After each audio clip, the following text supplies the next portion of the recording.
Bonjour à tous et bienvenue dans ce nouveau tutoriel à destination des élèves du collège Marc Seguin. Ce tutoriel concerne l'utilisation de Pronote sur un téléphone ou sur une tablette. Il faut savoir que la plupart des tablettes ont la même interface que les ordinateurs. Il suffit donc pour avoir le tutoriel de se rendre sur le site de Pronote. Je mettrai des liens en description. Intéressons-nous maintenant à la page d'accueil de Pronote. C'est la page que vous voyez lorsque vous êtes connecté en utilisant Cybercollège. N'hésitez pas à aller voir le tutoriel sur la connexion à Cybercollège. Lorsque vous vous connectez à Pronote, celui-ci vous propose de télécharger l'application Pronote. Libre à vous de le faire. Cela peut être compliqué dans certains cas, et la version que nous utilisons ici fonctionne tout à fait. Il vous est d'ailleurs précisé juste en dessous que vous utilisez la version mobile du site. Enfin, il vous est proposé d'accéder à la version classique, c'est-à-dire la version qu'on pourra avoir sur une tablette ou sur un ordinateur. Je ne le conseille pas sur téléphone. Il est très possible que la navigation soit plus lente sur un téléphone et que les caractères soient écrits en tout petit. La version mobile que nous avons ici sera donc plus confortable sur un téléphone.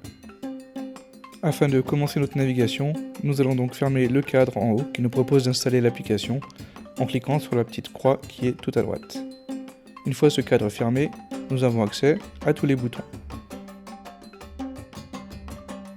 La page où nous nous trouvons dès l'accueil suffit déjà à faire tous les devoirs.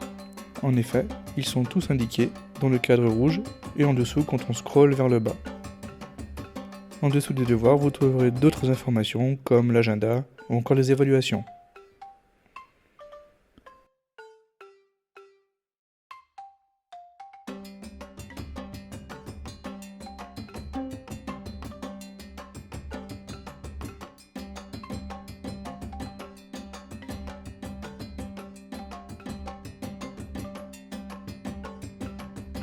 Il est à noter que même sur cette page, on peut télécharger des pièces jointes, mises par les professeurs, mais également déposer son travail directement sur la première page d'accueil. Cliquons maintenant sur le bouton Menu, tout en haut à droite. Dans ce menu, vous trouverez toutes les fonctionnalités nécessaires pour faire vos devoirs. Tout d'abord, il vous permet de retourner sur la page d'accueil. Vous pouvez aussi le faire glisser vers la droite pour le fermer. Nous allons nous intéresser au cahier de texte et à l'onglet Communication. Pour commencer, cliquons sur Cahier de texte. Cela va ouvrir un nouveau menu. Il contient Contenu des cours et Travail à faire. Cliquons sur Travail à faire. Cela ouvre un planning de la semaine. Il suffit de cliquer sur le jour pour voir le travail qu'il y a à faire pour ce jour-là. Revenons au menu et intéressons-nous à Communication. Dans Communication, nous allons nous concentrer sur Discussion, c'est ce qui permet de communiquer avec les professeurs, et Information et sondage. Cliquons sur Discussion. Cela ouvre donc la page des discussions.